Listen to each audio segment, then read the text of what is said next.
Would you support the city administration's future exploration of an alternative to high water rates, regardless of what that alternative might be? Is that question for everyone? That is for everyone. Okay, yeah, great. So why don't we start with Adam Kokendorfer? Well, it's a great question. I get it a lot when I go to the doors, people concerned about not just high water rates now, but in the future. It's going to be something we're going to be battling for a long time to come. I'm all for finding alternatives. One of the things that we really need to aggressively explore is earlier this year, there was a change in the voting authority on the Detroit Water Board. And now the counties of Macomb, Oakland, and Wayne counties have more say. They can appoint their own representatives to that water board. And in effect, if they band together, they can lessen the water increases or stop them. I think that we need to work very, very closely with them, increase communication and cooperation between those counties, and try to use that increased voting authority to head off some of these rate increases.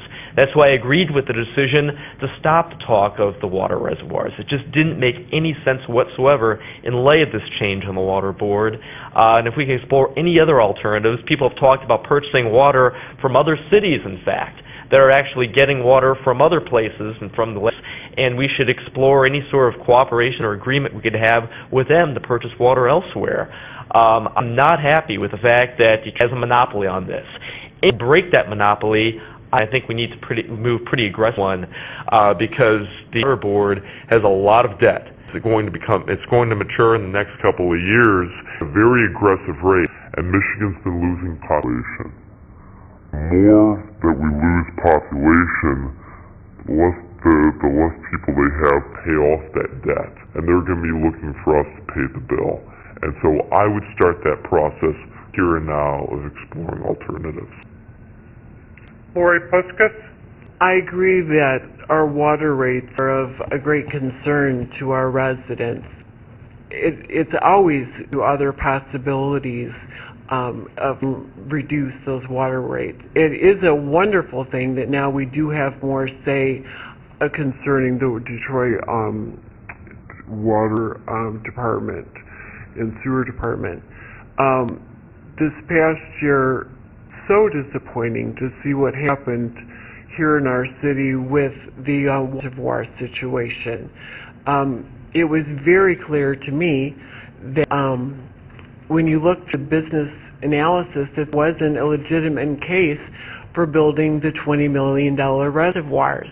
Not only was there not a business case, it wasn't being taken to the voters. They were going to borrow against capital funds to build these, and then on top of it, put it in our parkland in residential neighborhoods. It was unfortunate that it took hundreds of residents to show up at city council meetings before our current council and administration listened and reversed themselves on that issue. I think as we move forward, it's important to have individuals on our city council who are don't just rubber stamp and go along with the status quo, who are independent thinkers, who are not necessarily like-minded. We heard that term used a lot during the primary. I think that we need to have open deliberation. We need to people who will challenge and ask the questions and inform our residents so they can also give input into our decisions. Thank you. Okay, how about we start with the at-large candidates and Michael Weber. Weber. Sorry, Michael. Thank you. I appreciate the question, and first and foremost, in terms of any administration recommendation on water storage, I don't see that coming up for a while.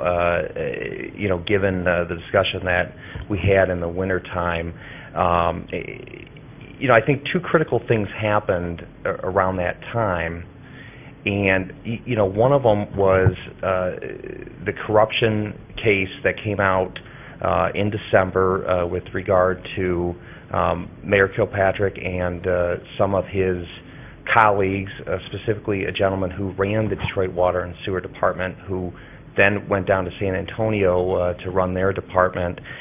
The other significant issue was that our Water Resources Commissioner, John McCullough, and that's been referenced, he did sue the Detroit Water and Sewer Department. Now, what came out of that was this regional authority, which Mayor Bing created at the end of February, And I am personally bullish on this regional authority. John McCullough, I guess if you sue, you get put on the committee. So he's the regional authority person for Oakland County. We also have somebody from Macomb and from Wayne, and I know Macomb County was also very active in talking with Detroit Water and Sewer about some of the overcharges.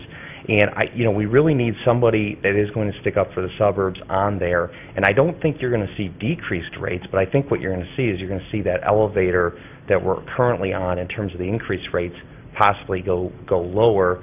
And so I'm certainly in support of seeing that happen. The other critical issue is moving our peak hour. We did pass an ordinance a few years back. People thought that it couldn't get done in terms of getting the education out there on it. We were able to move our peak hour to 4 a.m. And what that meant was we were able to see decreases in the increase in terms of our water rates. That's a step in the right direction, and really because of the community members who did it. Thanks. My husband opened up his water bill yesterday, and I got to listen to a long diatribe about how much it costs for city water usage. I certainly would support looking into whoever could help us reduce or maintain our water rates. If it's Oakland County, if they have a plan to combine communities to help with water usage and water rates, I would support that. The consortium of Auburn Hills and the City of Rochester is looking at combining services. Rates obviously are a big issue with all these communities. If we could find communities to help us keep our water rates down, then I would obviously support that. You have to remember that we have done a lot as far as water conservation goes, as far as sprinkling in the evening hours when our water rates are low. We need to continue to monitor as far as water conservation goes and encourage people to continue obey the water conservation rules. And we all have to use water. That's the bottom line. So whatever we can do to keep our water rates the way they are or lower them, I do support that. Thank you. Mark Tisdale. Well, anytime you're purchasing from a single source vendor, you're going to have long-term problems. Until recently, my parents lived in Tucson, Arizona. We pay more for water here in Rochester Hills than they paid in the desert of Tucson, if that makes any sense.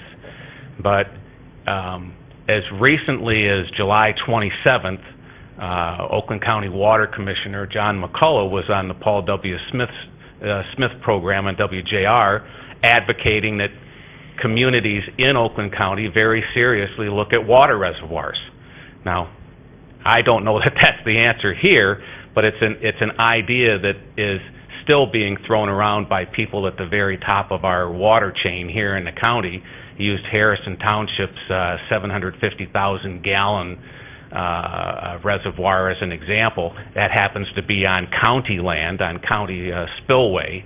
But there are creative solutions or alternatives that have to be pursued. Otherwise, we're at the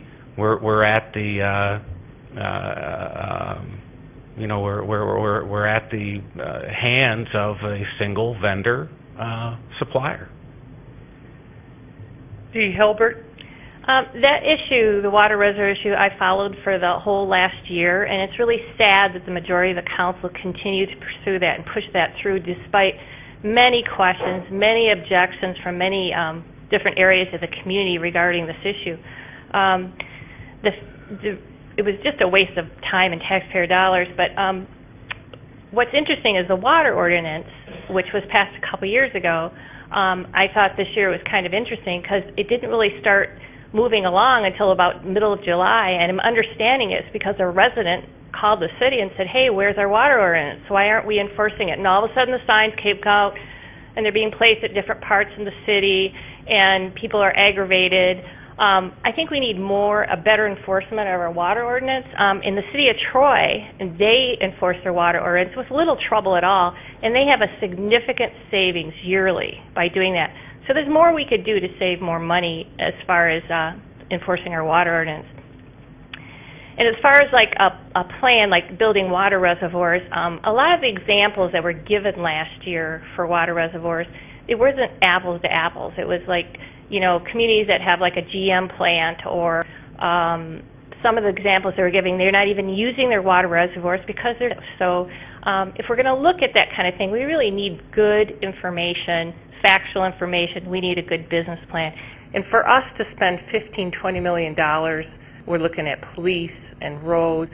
I just can't see it happening unless we go to like a regional plan or with other communities. Thank you.